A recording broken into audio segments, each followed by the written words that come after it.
C'est drôle parce que vendredi matin, Normand m'a envoyé un message pour me dire « As-tu le titre de ton message? » Je dis « Je pourrais te faire un fond d'écran. » Fait que j'ai envoyé le titre. Puis là, samedi matin, il m'envoie plusieurs images, de laquelle que tu aimes le plus. Fait que j'en choisis une. Puis là, il dit « Envoie-moi tout ton PowerPoint, je vais tout le mettre derrière l'image. » Fait que je dis ça juste pour vous dire que je vais l'expliquer tout à l'heure pourquoi j'ai choisi cette image-là. Mais ce qui m'a frappé sur le coup, j'ai dit « Il s'ennuie donc bien, Normand, en vacances. »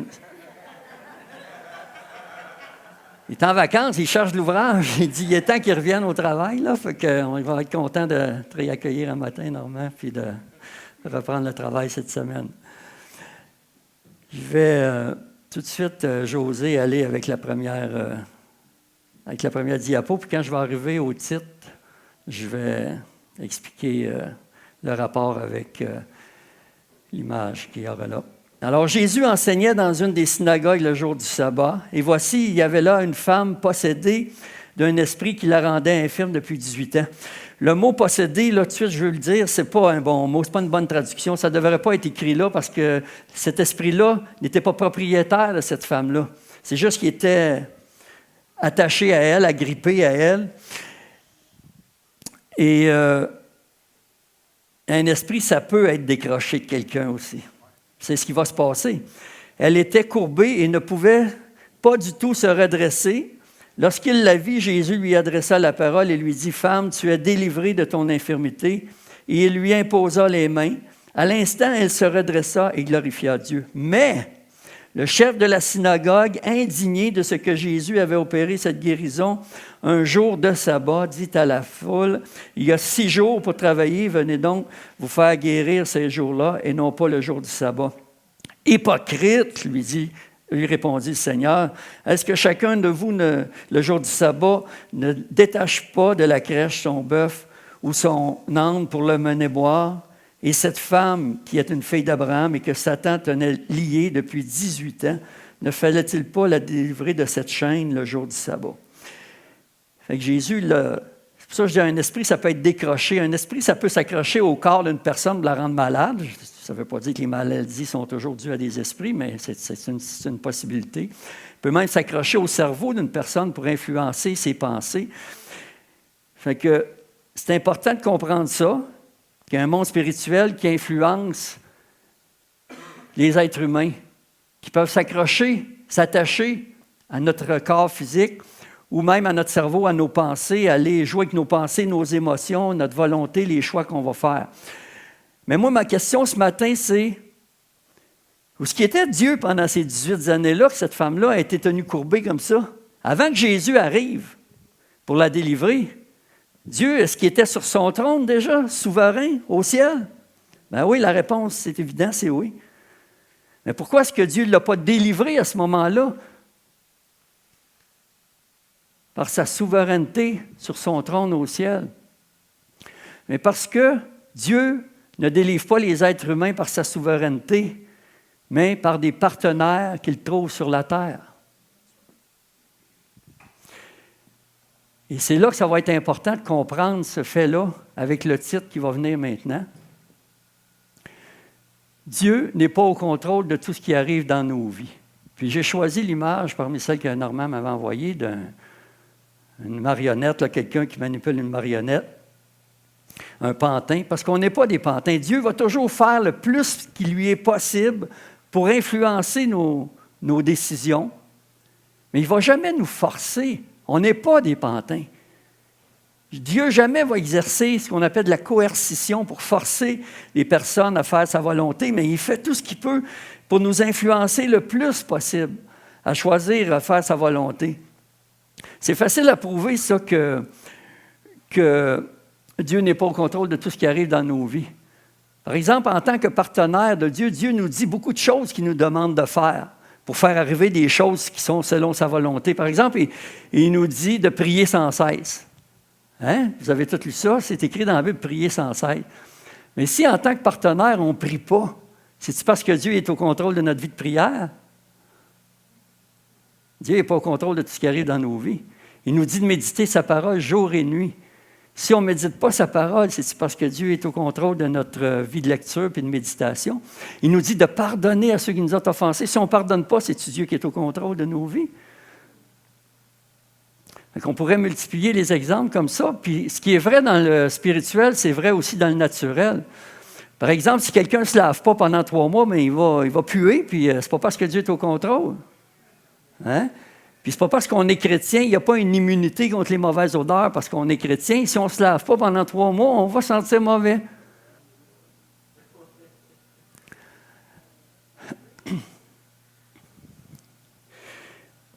Peut-être que tu ne vas pas perdre ton salut, mais tu vas perdre tes amis.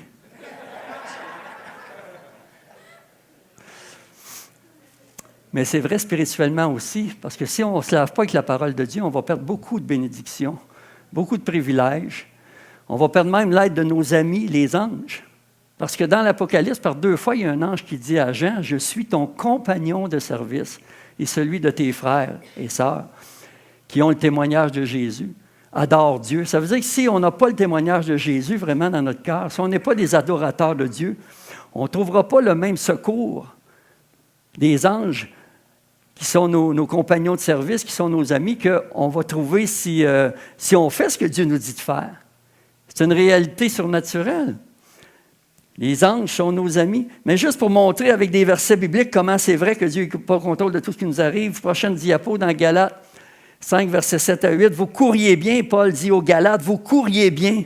Qui vous a arrêté pour vous empêcher d'obéir à la vérité? Cette influence ne vient pas de celui qui vous appelle, ça c'est clair, c'est pas Dieu. Cette influence qui arrête les chrétiens dans leur course, ça ne vient pas de Dieu. Ça ne vient pas du Saint-Esprit, ça ne vient pas de Jésus, ça ne vient pas de celui qui nous appelle. Celui qui nous appelle, c'est Dieu, c'est Christ, c'est le Saint-Esprit. Mieux encore, Jésus lui-même a dit, prochaine diapo dans Matthieu 13, 24 à 28, il leur proposa une autre parabole et il dit, « Le royaume des cieux est semblable à un homme qui a semé une bonne semence dans son champ, mais pendant que les gens dormaient, son ennemi vint, sema de l'ivraie parmi le blé et s'en alla. Lorsque l'herbe eut poussé et donné du fruit, l'ivraie parut aussi. Les serviteurs du maître de la maison vinrent lui dire, « Seigneur, n'as-tu pas semé une bonne semence dans ton champ? D'où vient donc qu'il y a de l'ivraie? » Et il leur répondit, « C'est un ennemi qui a fait ça. » Puis, quand il va expliquer la parabole à ses disciples un petit peu plus loin, parce qu'il n'était pas vite à comprendre, il leur dit, « L'ennemi qui l'a semé, c'est le diable. » Ce n'est pas Dieu, encore une fois. Dieu n'est pas au contrôle de tout ce qui arrive dans nos vies. Puis je comprends pourquoi ce que Paul a dit aux Éphésiens, prochaine diapo, « Réveille-toi, toi qui dors, relève-toi d'entre les morts, et Christ t'éclairera. » Parce que un des pires mensonges avec lequel le diable peut nous endormir, c'est que rien n'arrive sans que Dieu ne le permette. Parce que de cette manière-là, le diable va faire en sorte qu'il va faire passer, il va mettre le blâme sur Dieu pour ses propres œuvres à lui. Il va mettre le blâme sur Dieu. Si c'est vrai qu'il n'y a rien qui arrive sans la volonté de Dieu, ça veut dire que Dieu utilise Satan pour tirer ses traits enflammés sur ses enfants. Si Dieu est cette sorte de père-là, si vous pensez que Dieu c'est un père comme ça, bien, en tant qu'enfant de Dieu, vous êtes en danger. Puis vite appelez à la DPJ pour faire un signalement. Parce que Dieu, c'est un père abuseur à ce moment-là. Si lui-même contrôle Satan pour nous tirer des flèches, c'est un père abuseur. Et Dieu n'est pas comme ça. Jésus n'est pas comme ça. Ce n'est pas l'image de Dieu que Jésus nous a donnée. Jésus a dit, celui qui m'a vu a vu le Père. Imaginez-vous Jésus utiliser Satan pour tirer des traits enflammés. S'il n'y a rien qui arrive sans que ce soit la volonté de Dieu, ça veut dire qu'au lieu d'adopter la théologie de révolte de Jésus contre les œuvres du diable, parce que le Fils de Dieu apparaît afin de détruire les œuvres du diable, on va adopter la doctrine de résignation de Job, qui a dit, l'Éternel a donné, l'Éternel a ôté. Qui a dit aussi à sa femme, il y a une petite plume ici qui me tente depuis tout à l'heure. Là. Ah ben là. Qui a dit aussi, c'est Normand, qui a dit aussi à sa femme, quoi, on reçoit de Dieu le bien, on n'en recevrait pas le mal. Je vais revenir là-dessus tout à l'heure. Si on a un Dieu qui envoie le mal autant que le bien. Mais c'était la doctrine de Job. Puis je ne fais pas le procès de Job. Job, c'est un homme remarquable, mais il a dit beaucoup de choses dans le livre aussi. J'en ai noté, j'en ai souligné énormément des paroles qu'il a dit contre Dieu dans sa souffrance, dans sa blessure, parce qu'il ne comprenait pas ce qui se passait. Mais sa belle philosophie du début, là, l'Éternel a donné, l'Éternel a ôté, puis quoi, on reçoit de Dieu le bien, on ne reçoit pas le mal. Il l'a lâché, ça n'a pas été long quand ses amis ou faux amis sont arrivés puis qui ont commencé à le persécuter. Mais ça, c'est une autre histoire. Mais retenez ça, que Dieu n'est pas celui qui envoie le bien, qui envoie le mal. On va revenir là-dessus tout à l'heure, parce que dans Acte 10, 38, prochaine diapo, ça dit ceci: vous savez comment Dieu a oint d'Esprit Saint et de force Jésus de Nazareth, qui allait de lieu en lieu, faisant le bien et guérissant tous ceux qui étaient sous l'empire de qui? Du diable, pas de Dieu.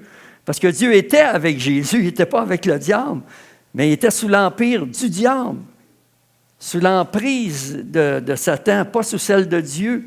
T'imagines-tu Jésus arriver là, devant cette femme-là, puis hausser les épaules, puis dire « Ah, je ne comprends pas comment ça fait ça, que ça t'est arrivé quelque chose comme ça. » Ça dépasse, mais tu sais, les pensées de Dieu ne sont pas nos pensées, ses voix ne sont pas nos voix. Autant ses pensées sont élevées au-dessus de nos pensées. T'imagines-tu Jésus la consoler avec ça, ou bien dire, tu sais, toute chose concourt au bien de ceux qui aiment Dieu. Dieu est sur son trône. Fais-y confiance. Ou comme j'ai déjà lu à des places, quelqu'un disait, Dieu écrit des lignes droites, il écrit droit sur des lignes tout croche. Tu sais, ta vie est tout croche, mais Dieu il écrit droit dessus ta vie. C'est tellement des choses insensées d'essayer de consoler du monde avec des paroles comme ça. Dieu est sur son trône. Ouais. Non, la parole de Dieu, elle est claire. On ne peut pas associer Dieu avec Satan. Prochaine diapo, j'ai mis plusieurs versets, plusieurs diapos, parce que je vais expliquer les choses aussi avec la parole de Dieu. Qu'y a-t-il de commun entre la lumière et les ténèbres? Quel accord y a-t-il entre Christ et Bélial? C'est-à-dire entre Christ et Satan. Bélial, c'est juste un autre nom pour Satan. Il n'y en a pas d'accord. Ils ne travaillent pas ensemble, ils ne sont pas complices. Ou encore dans 1 Jean 1,5, où ce que Jean dit, la nouvelle que nous avons apprise de lui, ça c'est Jésus, et que nous vous annonçons, c'est que Dieu est lumière, il n'y a point en lui de ténèbres, il n'y en a pas de ténèbres en Dieu. Pas de ténèbres. Dieu est l'auteur de la lumière, Satan est l'auteur des ténèbres. Les ténèbres représentent tout ce qui est en opposition à Dieu. Puis en conséquence, Dieu ne peut pas être tenu responsable pour l'existence des ténèbres, tellement que Paul va dire aux Colossiens dans la prochaine diapo, « Rendez grâce au Père qui vous a rendu capable d'avoir part à l'héritage des saints dans la lumière, qui nous a délivrés de la puissance des ténèbres et qui nous a transportés dans le royaume du Fils de son amour, qui est le royaume de la lumière. » La nouvelle qu'on a apprise de lui, Jésus, c'est que Dieu est lumière. C'est ce que Jean a dit. Puis Dieu nous a transformés, il nous a transportés dans son royaume. Ça, c'est le genre de Père qu'on a comme chrétien, Dieu. C'est le genre de Père qu'on a. Ce n'est pas un Père qui nous maltraite, c'est un Père qui nous fait du bien. C'est un Père qui nous maintient dans la lumière, qui nous veut dans la lumière. Mais comme j'ai dit au début, Dieu va tout faire pour nous influencer à marcher dans la lumière. Mais si on choisit d'aller dans les ténèbres, ça va rester notre choix, parce qu'on n'est pas des pantins. On n'est pas des marionnettes. C'est notre choix, en fin de compte, en dernière analyse, qui détermine notre destinée. Pas juste notre destinée terrestre, notre destinée éternelle. Qu'est-ce qui arrive avec nous quand on quitte ce monde? Donc, jusqu'ici, ce qu'on peut dire, c'est qu'on ne peut pas associer Dieu à tout ce qui arrive, parce que c'est d'associer Dieu à tout ce qui est contraire à sa volonté en disant, bien, c'est quand même la volonté de Dieu. Hein, c'est un non-sens de dire c'est contraire à la volonté de Dieu, mais ça n'arrive pas sans sa volonté. Donc, c'est la volonté de Dieu. C'est contraire à sa volonté. Ce n'est pas lui qui veut ça, mais c'est lui qui le veut. Tu sais, comment est-ce qu'on fait pour jongler avec ça? C'est vraiment stupide de faire des affirmations de même. Puis les pharisiens ils étaient bons là-dedans, eux autres. On va en voir un exemple ici dans la prochaine diapo, Matthieu 12, 22-24. On lui amena à Jésus un démoniaque aveugle et muet, et il le guérit. De sorte que le muet parlait et voyait. Toute la foule était étonnée et disait, n'est-ce point là le fils de David? Les pharisiens, ayant entendu cela, dire, cet homme ne chasse les démons que par Belzébuth, le prince des démons. Un bel exemple d'un non-sens. Autrement dit, Jésus, c'est le complice de Satan. C'est ce qu'il disait, c'est un complice de Satan. Comme ce qu'on dit de Dieu, quand on dit qu'il n'y a rien qui arrive sans que Dieu le permette. Même ce que Satan fait, on ne dira pas « Dieu est complice de Satan », mais ça revient à dire ça. Si on veut mettre ça en termes concrets, c'est de dire de Dieu qui est complice de Satan, parce que c'est ce que les pharisiens disaient. Mais la réponse de Jésus, au verset 26, prochaine diapo, Jésus dit, si Satan chasse Satan, il est divisé contre lui-même. Comment donc son royaume subsistera-t-il? Vois-tu, Jésus, lui, il les met devant un argument intelligent. Là. Il dit, si Satan chasse Satan, même Satan, il n'est pas assez imbécile pour travailler contre lui-même. Fait que si Satan chasse Satan, Jésus, il a dit, si moi je travaille pour Satan, là, il est en train de détruire son propre royaume. Mais si c'est par l'Esprit de Dieu, dit Jésus, que je chasse les démons, le royaume de Dieu est donc venu vers vous. Ce que Jésus est en train de dire, c'est que dans le monde où on vit dans un monde dans un monde en guerre entre deux royaumes. Dans le monde céleste, dans le monde, il y a une guerre cosmique. Ce n'est pas la guerre des étoiles comme le film, mais il y a une guerre cosmique entre les étoiles, dans le sens entre les anges de Dieu et les anges de Satan, qui sont aussi appelés des étoiles dans la parole. Il y a une guerre dans le ciel. Il y a une guerre des étoiles dans le ciel, une guerre entre Christ et Bélial, entre Dieu et Satan, mais qui a ses répercussions sur la terre entre l'Église et le monde aussi. On est dans une guerre.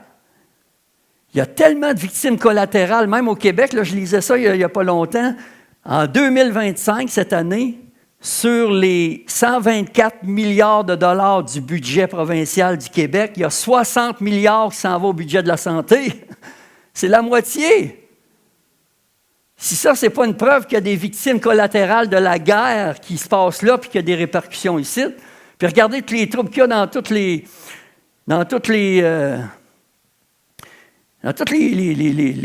champs d'action que le gouvernement a avec justement, là, hier, j'étais avec ma femme, puis la télévision était ouverte, j'écoutais les nouvelles, mais il y a tout le temps des annonces, là, à un moment donné, puis il y avait une annonce avec les meubles ARD, là, puis il disait, on paye les taxes, nous autres, on paye, il disait, on paye pour les hôpitaux, pour les routes, pour, c'était pour faire une joke, là. Il dit, c'est ARD, ils payent pour tout ça, eux autres, parce que c'est eux autres qui payent les taxes. Mais c'est pour dire, quand même, que toutes ces dépenses-là que le gouvernement a à faire, là, ça en est des preuves qu'on est d'une guerre cosmique. Nous autres, on peut peut-être bien s'en tirer assez pas pire au Québec pour la plupart, mais il y en a gros qui sont victimes de cette guerre-là quand même. Puis dans le monde entier, il y en a beaucoup de victimes de cette guerre-là. Juste à regarder ce qui se passe partout dans le monde présentement, puis on voit bien que c'est un fait qu'on vit dans une guerre. Spirituellement, on vit d'une guerre. Puis l'Église, c'est l'armée de Dieu dans cette guerre-là. Puis Dieu, c'est merveilleux parce qu'à l'échelle planétaire, il lève son armée, il fait lever son armée. Il y a de la foi qui grandit dans le cœur des chrétiens. On est du côté de la victoire. Mais c'est important de comprendre que Dieu n'utilise pas Satan pour l'accomplissement de ses plans bienveillants, parce que selon cette doctrine-là, même Satan contribuerait au bien de ceux qui aiment Dieu. C'est un non-sens. Jésus n'est pas complice de Satan. Mais, parce que si on croit ça, là, c'est là que je reviens à la notion de Job du bien et du mal. Parce que ça voudrait dire que Dieu il est comme le Dieu du New Age. Tu veux mettre la prochaine... Vous avez déjà vu cette photo-là, probablement, cette image-là qui représente le yin et le yang dans les doctrines chinoises, là, le taoïsme, puis les gens qui font du tai chi, tout ça. Mais ça, il y a un concept derrière ça. Le blanc, ça représente l'énergie positive, le noir, l'énergie négative, ou le blanc représente le bien, le mal représente le noir représente le mal. Le rond, ça représente l'univers. OK, ça, c'est la conception dans ces philosophies-là, que l'univers, là, il n'y a pas de créateur.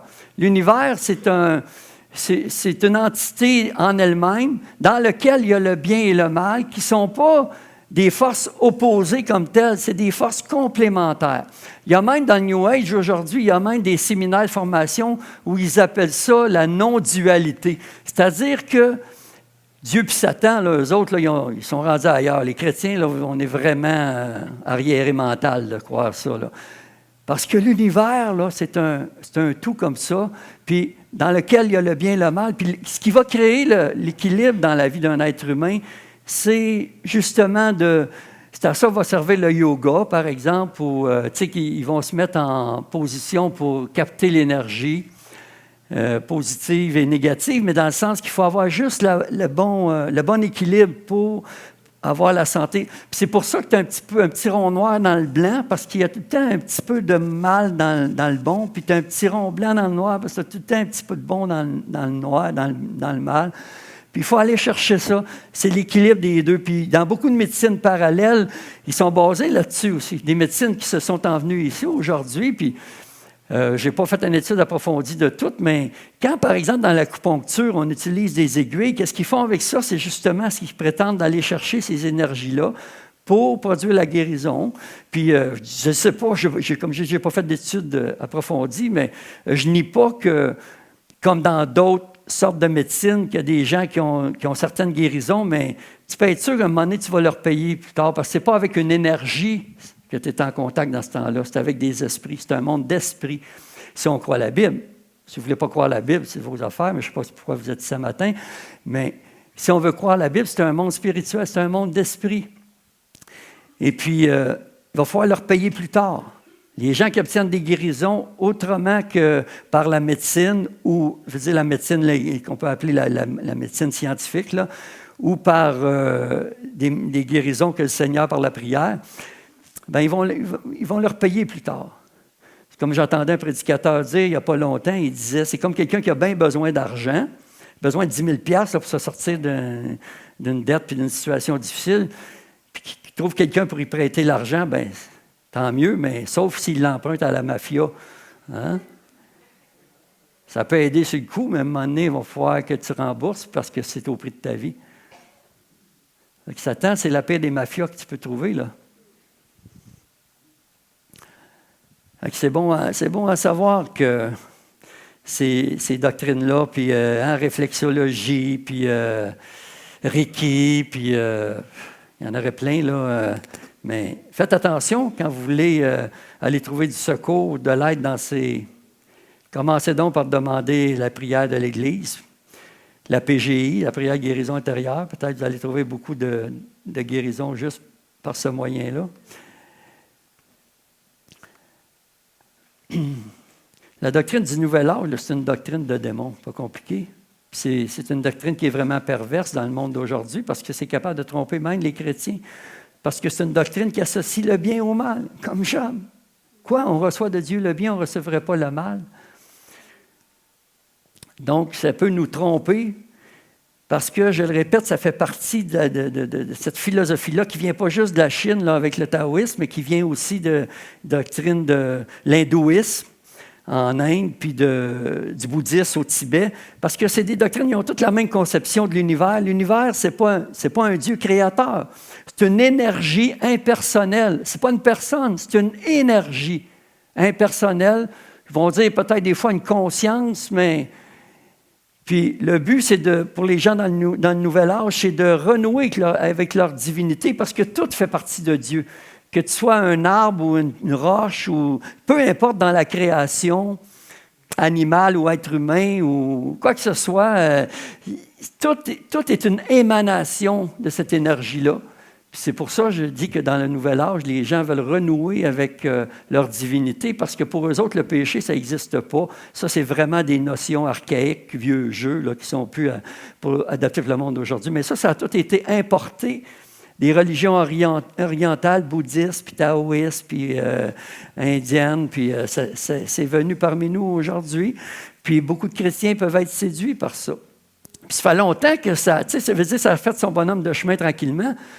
Depuis, tranquillement, au cours surtout dans le 20e siècle, là, il y a eu une montée progressive du nouvel âge, puis il y a eu des propagateurs, des philosophes de ces théories-là. Puis justement, dans un livre qui apparaît en 1980, prochaine diapo, cet homme-là, Benjamin Creme, c'est écrit le conférencier et auteur d'ésotérisme. Puis voyez comment c'est un beau monsieur, hein? Rayonnant, on dirait un chrétien, là, pour un homme de 80 93 ans, hein, puis il est rayonnant.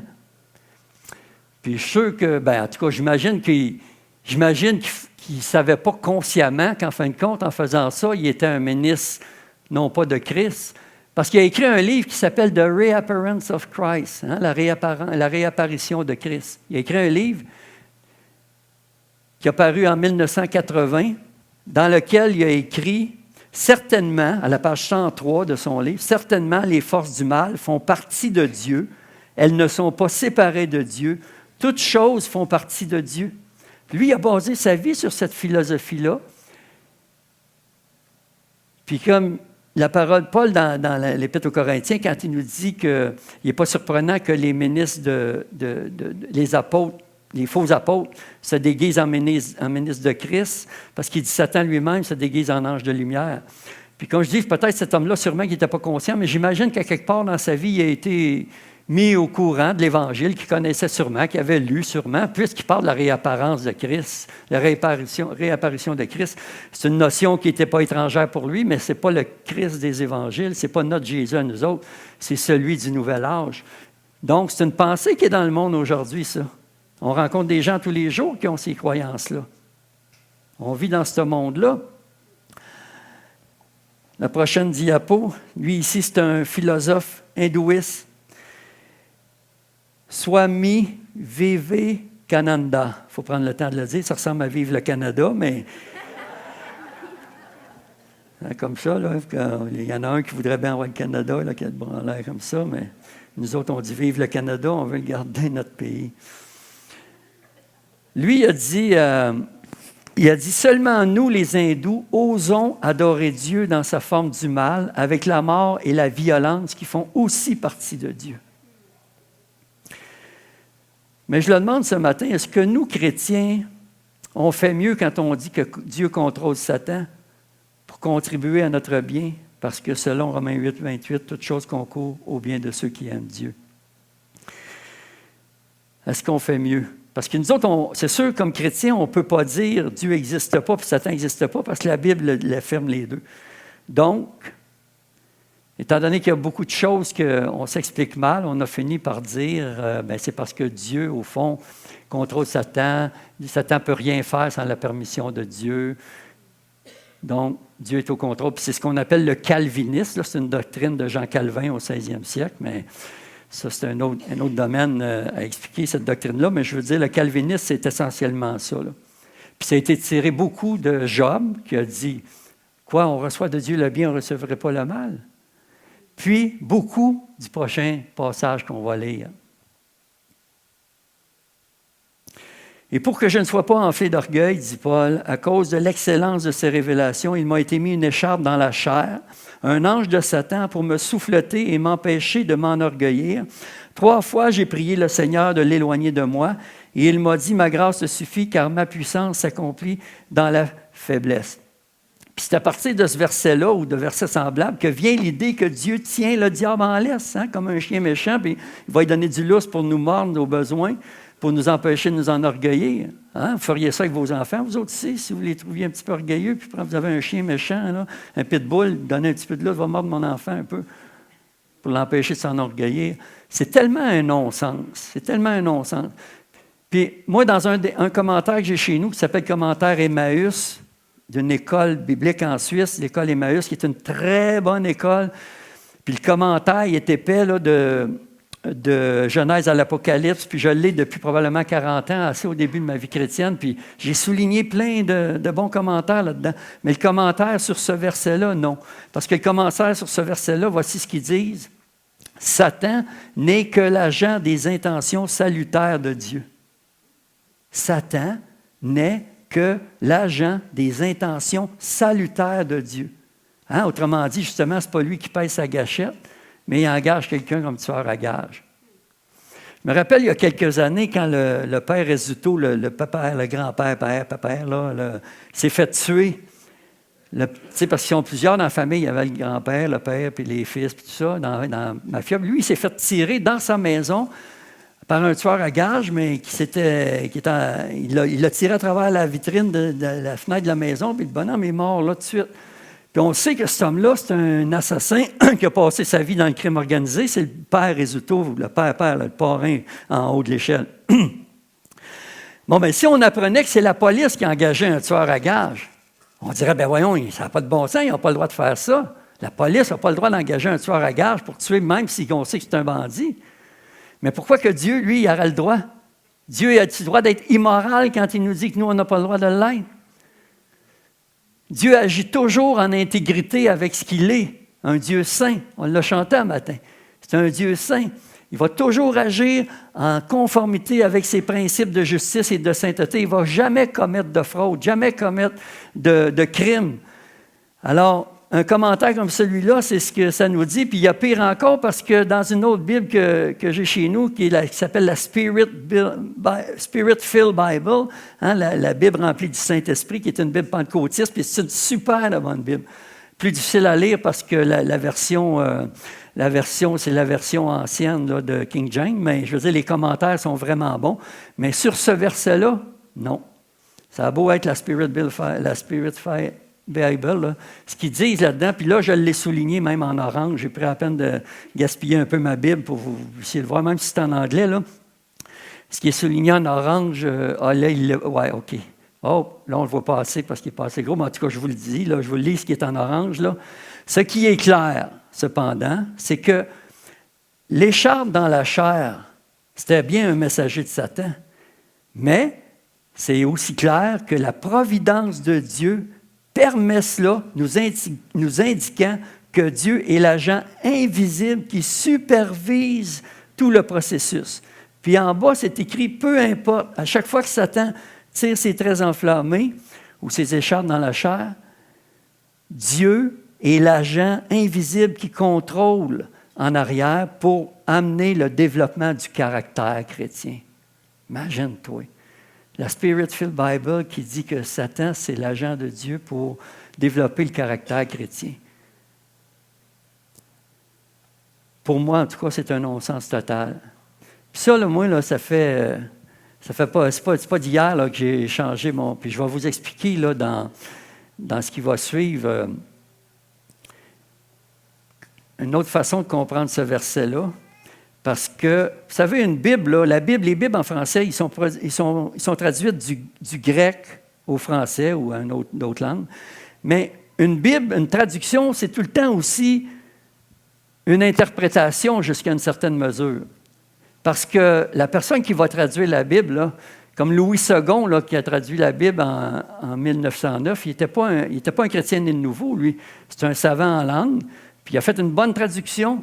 Mais il y a plein de... Je veux dire, il y a des gens, il y a des théologiens qui ne sont pas nés de nouveau, il y en a qui sont nés de nouveau, mais je veux dire, ce n'est pas une garantie, parce qu'on a tous nos préférences, si je peux dire, puis quand quelqu'un va traduire la Bible, bien, il va aller vers...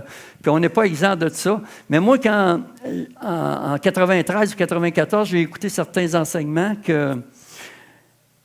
ont remis en question beaucoup de notions par rapport à ce que j'avais compris de la Bible dans mes 12, peut-être 13 premières années de vie chrétienne. Puis ça en est un point. Puis ce que je vais vous expliquer là dans la suite du message, c'est quelque chose donc que j'ai adopté depuis 30 ans. Là. 30 ans que je pense comme ça. Fait que dans 2 Corinthiens 12, 7, prochaine diapo, ce qu'on lit, c'est le mot qui a été traduit par, afin que je ne sois pas enflé d'orgueil, c'est le mot hyper rénommé, qui veut simplement dire à la base s'élever, être élevé, s'élever par-dessus. C'est vrai que ça pourrait aussi être enorgueillir ou ces pensées-là, mais c'est comme en français, des fois, le mot s'élever ne veut pas toujours... Tu sais, on peut le prendre dans deux bords, ça dépend du contexte. Il faut voir le contexte. Puis moi, chez nous aussi, j'ai 2 Bibles. Une Bible qui s'appelle la Bible Osterval, qui utilise la traduction « s'élever », puis je vais vous expliquer là un petit peu plus loin. Mais Osterval, M. Osterval, c'est un homme qui, en 1881, a réédité dans un français plus moderne pour 1881, la Bible Olivetan qui datait de 1535. 1535 au 16e siècle. Donc ça, c'était un vieux français qui était rendu difficile à lire là, au 19e siècle. Fait que lui, il l'a traduit en français plus moderne. Puis en 1996, lui, ça faisait longtemps qu'il était mort, là, M. Osterval, mais il y a d'autres éditeurs qui l'ont réédité pour la mettre encore au français du jour. Mais je veux dire, ça ne change pas l'idée, c'est que c'est traduit afin que je ne m'élève pas. OK? Ils ne disent pas afin que je ne m'enfle pas d'orgueil. Ils disent juste afin que je ne m'élève pas. Il m'a été mis une écharpe dans la chair. La même chose avec la Bible Martin, que j'ai aussi chez nous, qui, elle, date de 1855. Donc, ce traducteur-là, lui aussi, comme il comprenait, il a dit afin que je ne m'élève pas. Donc, comme j'ai dit, il aurait pu choisir de dire afin que je ne mange pas d'orgueil, mais eux, ces traducteurs-là, ils ont choisi la version afin que je ne m'élève pas. Parce que ce que Paul est en train de dire ici, en tout cas, c'est la compréhension qu'eux avaient, puis que moi, j'ai adoptée aussi, parce que je trouve que c'est la seule qui fait vraiment du bon sens, c'est que Paul dit afin que je ne m'élève pas, parce que Paul avait eu des révélations. Hein? Au chapitre 12, là, il dit quelques versets avant, il dit, voici, il y a 14 ans, j'ai été enlevé jusqu'au 3e ciel, j'ai entendu des paroles ineffables qui ne m'est pas permis de répéter. Par contre, on sait aussi par l'Épître aux Galates que Paul a dit que son évangile, il l'avait reçu directement de Jésus-Christ et non pas par les hommes. Puis il dit justement qu'après l'avoir reçu, cet évangile-là, il dit, je n'ai pas été à Jérusalem, je suis parti en mission. Puis il dit, 14 ans plus tard, je suis allé à Jérusalem. Puis là, j'ai expliqué à Pierre, à Jean, puis à Jacques l'évangile que je prêchais. Puis ils m'ont donné la main d'association pour dire que je prêchais vraiment le même évangile qu'eux. Pourtant, ils ne l'avaient pas reçu de Jésus. De Jésus quand il était sur la terre. Il l'avait reçu directement d'une révélation de Jésus-Christ. C'est ce qu'il dit dans Galates. Je l'ai reçu directement d'une révélation de Jésus-Christ. 14 ans plus tard, puis dans ce passage-là, dans 2 Corinthiens 12, il dit, il y a 14 ans, j'ai été enlevé jusqu'au 3e ciel. Fait que qu'est-ce que Paul est en train de dire ici? C'est que afin que je ne m'élève pas à la hauteur de ces révélations-là, parce que je suis appelé à les communiquer à l'Église, puis parce que Satan ne veut pas se retrouver avec une armée de Paul sur les bras, il n'arrête pas de m'envoyer des traits enflammés, des dards, des flèches, pour essayer de m'arrêter dans ma course. Mais Dieu m'a dit, ma grâce te suffit, parce que ma puissance s'accomplit dans la faiblesse. Dieu a dit à Paul, ma grâce te suffit, parce que Paul était attaqué par des démons qui voulaient l'empêcher d'accomplir sa mission. C'est la même chose que Daniel dans l'Ancien Testament, quand il y avait eu une révélation, puis Dieu a envoyé un ange pour lui expliquer la révélation, puis qu'il est venu un démon, un autre ange, mais un ange de Satan, puis qu'il y a eu 3 semaines de combat dans le ciel. On a de la misère à s'imaginer la réalité de ça. Puis ça, tout à l'heure, je disais, il y a une guerre cosmique, une guerre des étoiles, là. C'est une réalité. Pendant qu'il y a une guerre sur la terre, il y a une guerre là. Les preuves sont tous les dommages collatéraux parce qu'il y a des blessés de guerre parmi les soldats, mais aussi parmi les civils. C'est pour ça que les hôpitaux sont pleins comme ça. C'est pour ça que les budgets viennent de plus en plus gros. Parce qu'il y a une guerre cosmique. Parce qu'il y a des démons qui veulent empêcher les anges de faire leur travail, mais le travail des anges dépend beaucoup de l'Église sur la terre aussi, parce qu'il y a une interdépendance entre nos prières, puis notre connaissance de la parole, puis notre communication avec la volonté de Dieu, de connaître sa volonté de Dieu en tant que ses partenaires. Dieu cherche à nous influencer pour faire sa volonté. Et c'est ce qu'il fait à travers la parole, c'est ce qu'il fait à travers les ministères, c'est de nous amener de plus en plus comme Église à se conformer à sa volonté. Mais Paul n'avait pas un problème avec l'orgueil, parce que, prochaine diapo, au chapitre 11, verset 7, voyez-vous, on est dans même épître, là. 11, 7, 12, 7, c'est facile à retenir. À 12, 7, Paul dirait, afin que je ne mange pas d'orgueil, puis juste avant, il venait de dire, ou bien ai-je commis un péché parce que m'abaissant moi-même, afin que vous fussiez élevés. Hein? C'est pas mauvais d'être élevé là, quand c'est Dieu qui veut. Je vous ai annoncé gratuitement l'évangile de Dieu. Même Jésus avait dit, celui qui s'abaisse sera élevé. Ou Pierre dit dans son épître aussi, humiliez-vous sous la puissante main de Dieu, il vous élèvera au temps convenable. Donc Dieu n'est pas contre le fait d'élever ses enfants, il veut élever ses enfants. Mais il nous demande de le faire dans l'humilité, en se soumettant à lui. Mais Dieu veut élever son Église. Dieu voudrait que Satan ait affaire à une armée d'apôtres Paul, avec des chrétiens de la vie de tous les jours, avec nous, ses enfants. C'est ce que Dieu veut aussi. Il veut élever son Église. Puis si Paul avait un problème d'orgueil, là, Dieu n'aurait pas dit « ma grâce se suffit », parce que c'est dit dans la parole, Dieu résiste aux orgueilleux, il fait grâce aux humbles. Comment est-ce qu'il a pu dire à Paul « je te donne ma grâce, puis ma grâce te suffit », si Paul a un problème d'orgueil, alors que Dieu résiste aux orgueilleux, mais fait grâce aux humbles. Ce que Paul devait comprendre, puis qu'il a compris, c'est que la grâce de Dieu était suffisante pour vaincre les attaques de Satan à travers les gens religieux. Parce que quand on lit les Actes, on voit bien que Paul était attaqué constamment par des gens légalistes, des judaïsants, comme l'hypocrite que Jésus a adressé quand il a dit au chef de la synagogue hypocrite. Parce qu'un hypocrite, c'est quelqu'un qui fait l'œuvre de Dieu, ou si tu veux, l'œuvre de Satan plutôt, mais sous le couvert de la religion, qui essaie de faire passer ça pour l'œuvre de Dieu. Mais Paul était persécuté constamment. Alors pourquoi c'est important de comprendre que ce n'est pas Dieu qui nous donne des écharpes pour supposément nous garder humbles? Parce que, au lieu de prendre autorité contre Satan et les démons qui nous attaquent, on va utiliser la foi pour accepter le mal comme venant de la main de Dieu, au lieu de le combattre comme venant de la main de Satan. Puis au lieu d'adopter la théologie de révolte de Jésus, on va adopter la théologie de résignation de Job. Puis au lieu d'être une Église combattante, on risque d'être une Église impotente. Alors, pour revenir à Luc 10, 13, quand Jésus a délivré cette femme-là, cette infirmité-là, ce n'était pas une écharde que Dieu avait mis dans sa chair à la femme. C'était Satan. Puis Jésus, en la délivrant, elle a glorifié Dieu dans la guérison et non dans sa maladie. Parce que souvent, les gens ils ont cette conception-là. Hein? Ah, moi, je glorifie Dieu dans ma maladie. Mais non, c'est dans la guérison qu'elle a glorifié Dieu, pas dans sa maladie. Puis Jésus l'a traité d'hypocrite, comme je viens de dire, parce qu'il faisait l'œuvre du diable sous le couvert de la religion. Puis cette femme-là n'était pas tenue captive, en fin de compte, juste par un esprit d'infirmité, mais aussi par un esprit religieux, une doctrine de démon, qui faisait croire que c'était Dieu aussi qui voulait ça. Puis Jésus a souvent confronté cet esprit religieux-là avant de guérir les gens ou après les avoir guéris. Quand il a guéri l'aveugle là, dans Jean 9, là, puis qu'à la fin, là, l'aveugle, les pharisiens les titillaient pour dire « Reconnais que c'est un pécheur ». Puis lui, il les a dit « Écoute, s'il était pécheur, il ne serait pas capable de guérir les aveugles. » Il dit « N'importe qui, c'est ça. » Là. Puis là, ils ont dit « Toi, tu es né tout entier dans le péché, puis tu veux nous enseigner. » Vois-tu, ça, c'était la doctrine des pharisiens. Ils étaient nés aveugles, donc ils étaient nés dans le péché. C'était leur doctrine. Au lieu de reconnaître qu'il était attaqué par le diable et qu'il avait besoin. C'est pour ça que Jésus, quand il l'a vu, il a dit, c'est le temps, je suis ici pour faire les œuvres de Dieu.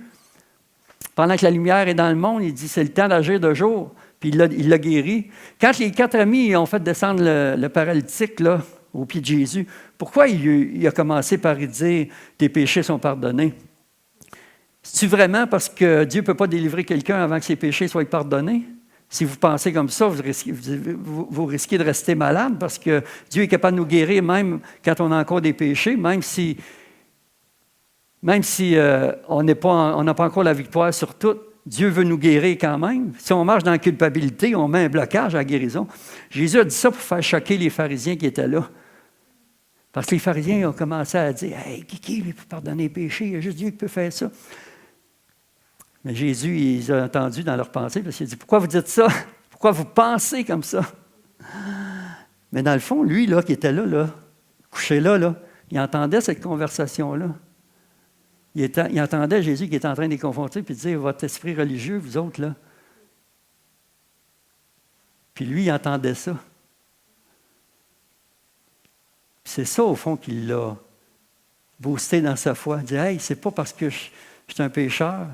C'est à cause de leur doctrine, leur mensonge, leur esprit religieux qui m'ont imposé. Parce que pour eux autres, c'était clair. Les handicapés, les gens qui avaient toutes sortes d'anomalies, tout ça, ils étaient coupables. Ils sont nés de même, c'est parce que ils disaient de l'aveugle, même les disciples, ils ont dit, c'est-tu lui ou ses parents? Parce que déjà, dans ce temps-là, savez-vous ça, que Bouddha il a vécu, je pense, c'est 600 ans avant Jésus-Christ. Fait que ces doctrines-là, là, de la même façon qu'ils sont ici aujourd'hui, là, il était là en Asie, puis dans tous ces pays-là. En Israël, des fois, il n'était pas tout clair là-dessus. Là. Il n'y avait pas toute le Bible, eux autres, en plus, pour nous autres, pour étudier ça de même. Fait qu'ils pouvaient être mêlés, même les disciples, ils ont dit, c'est lui ou ses parents. Peut-être c'est des affaires générationnelles, puis ça se peut, tu sais. Mais là, Jésus, il les a réglé ça tout de suite en disant, non, c'est ni un ni l'autre. Puis il dit, je vais le guérir, là. Il dit, je suis ici pour le guérir, puis il l'a guéri. Fait que, il faut faire attention aux choses qu'on croit. Le légalisme, c'est tellement puissant. On a lu au début, quand Paul a dit aux Galates, là, qui vous a empêché de courir, vous couriez bien, qui c'est qui vous a arrêté? Puis il dit, ça ne vient pas de Dieu, mais il leur avait dit au chapitre 3, prochaine diapo, ô Galates dépourvus de sens, qui vous a fasciné, vous, aux yeux de qui Jésus-Christ a été peint comme crucifié? Mais le mot fasciné, là, la meilleure traduction, c'est qui vous a ensorcelé. Ça serait la meilleure traduction à mettre. Qui vous a ensorcelé, qui vous a jeté un sort. Parce que Paul savait très bien à quoi il avait affaire. Il avait affaire constamment à des doctrines de démons. Comme quand il dit à Timothée, là, sache que dans les derniers temps, là, il va y avoir des esprits séducteurs, des doctrines de démons. Mais pour Paul, les derniers temps, ce n'était pas juste 2000 ans plus tard. Là. Ça avait un rapport drette là. Il disait à Timothée, toi, Timothée, sois au courant de tout ça parce que ça se passe là. Il y a des faux docteurs, il y a des gens qui perversent la parole de Dieu puis qui répandent des doctrines de démons, des esprits séducteurs, puis plusieurs vont abandonner la foi à cause de ça. Ça se faisait là. C'était pas pour 2000 ans plus tard. Puis quand Paul il écrivait des lettres d'occasion, c'est-à-dire pour des situations qui se vivaient là, qui avaient besoin de régler des problèmes puis d'avertir les gens. Bon, bien, c'est vrai, à travers les siècles, ça a toujours été aussi. Mais c'était la réalité pour les Galates. Les pharisiens y avaient ajouté 613 lois à la parole de Dieu, mais ce n'était pas la parole de Dieu. C'était du légalisme qui gardait les gens sous un joug.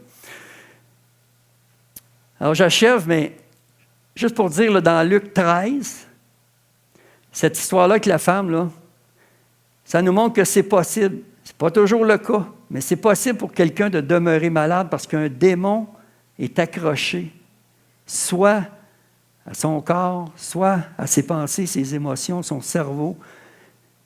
J'ai tellement lu depuis 2 ans et demi là, sur tout ça, ces ministères-là de délivrance, que j'en suis de plus en plus convaincu que ces démons-là, puis ces doctrines de démons-là, que ça peut même finir par faire mourir quelqu'un aussi à cause d'une doctrine. Parce que la doctrine le maintient sous un joug de mensonges qui dit de toute façon, si Dieu voudrait le faire, il le ferait, anyway. Pas besoin d'avancer en avant pour être guéri, pas besoin de faire de démarches spéciales de PGI, par exemple, ou de d'autres.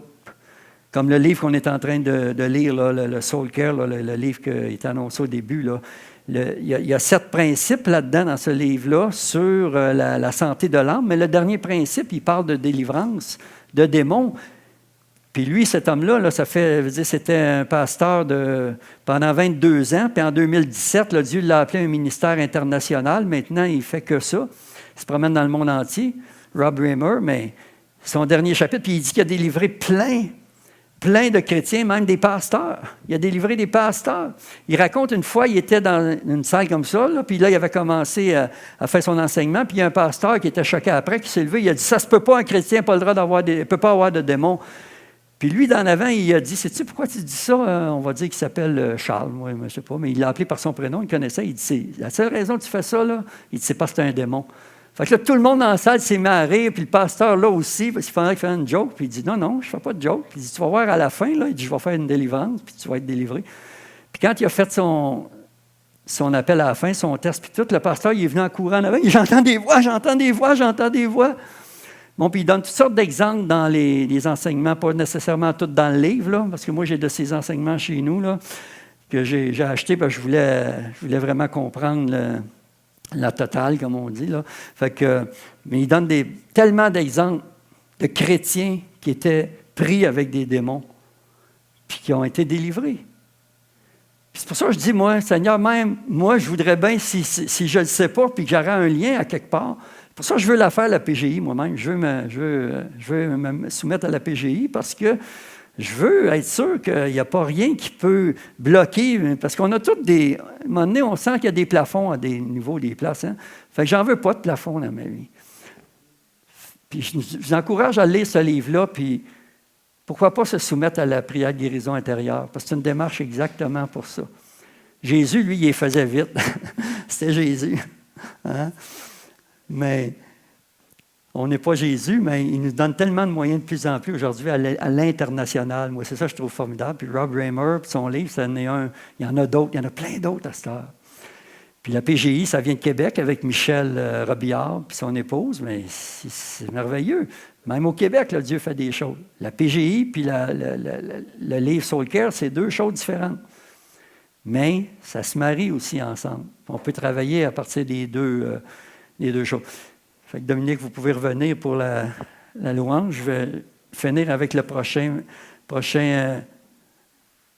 diapo. Je vais finir avec ça parce que, tu sais, Paul a dit aux Galates, qui vous a arrêté pour vous empêcher de courir? Vous couriez bien.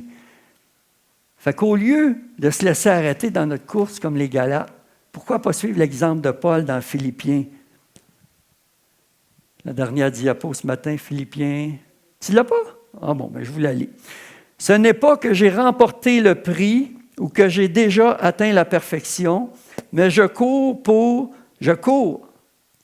dit Paul, pour tâcher de le saisir, puisque moi aussi j'ai été saisi par Jésus-Christ. Frère, je ne pense pas l'avoir saisi, mais je fais une chose, oubliant ce qui est en arrière et me portant vers ce qui est en avant, je cours vers le but pour remporter le prix de la vocation céleste de Dieu en Jésus-Christ. Voyez-vous, Paul, 2 fois dans ce passage-là, Philippiens chapitre 3, versets 12 à 14, 2 fois répète « je cours », alors qu'il avait dit aux Galates, vous couriez tellement bien, comment ça vous avez arrêté de courir? Puis là, Paul, il dit ici, qu'est-ce qu'il fait, lui, pour ne pas arrêter? Il dit, je fais une chose, oubliant ce qui est en arrière et me portant vers ce qui est en avant, je cours vers le but pour remporter le prix de la vocation céleste en Jésus-Christ. Mais ce que je trouve formidable là-dedans, c'est qu'il dit, je cours pour tâcher de le saisir, puisque moi aussi j'ai été saisi par Jésus-Christ. Puis quand je suis venu à la pratique cette semaine, je m'occupais du son là, pendant la pratique. Puis le chant, j'imagine qu'ils vont le faire là, ce matin pour terminer, parce qu'ils ne l'ont pas fait, le 3e chant, tout à l'heure. Ils ne l'ont pas fait, hein? C'est le chant qui dit « C'est ta bonté là, qui me poursuit. » Puis dans ce chant-là, quand Paul dit « J'ai été saisi par Jésus-Christ », c'est exactement ça. Paul il dit « J'ai conscience, c'est ta bonté qui me poursuit. » Puis sa réponse, c'est « Je cours pour le saisir. » Puis dans le chant, ça dit, en réponse à cette bonté qui me poursuit, « Ma vie à tes pieds, je m'abandonne, je te donne tout. » Puis ça, je l'avais écrit dans mon message, déjà pour la conclusion. Puis je ne savais pas qu'il était pour faire ce chant-là. Puis quand je suis venu à la pratique, jeudi, pour le son, quand ils ont fait le chant, ce chant-là en dernier, j'ai dit « Wow, c'est une confirmation. » J'ai dit « Je finis mon message avec ce verset-là. » Puis je l'avais écrit, « C'est ta bonté qui me poursuit. Ma vie à tes pieds, je m'abandonne, je te donne tout. » Parce que Paul dit « J'ai été saisi, je cours pour le saisir. » C'est la même pensée. Je fais une chose, courir vers le but. Comment? Bien, en priant, parce que Dieu n'est pas au contrôle de notre vie de prière.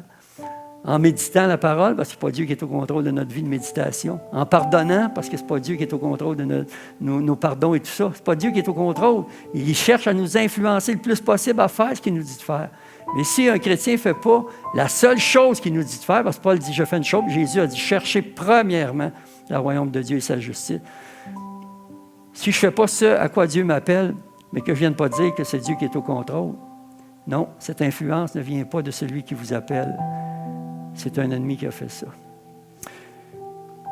Normand.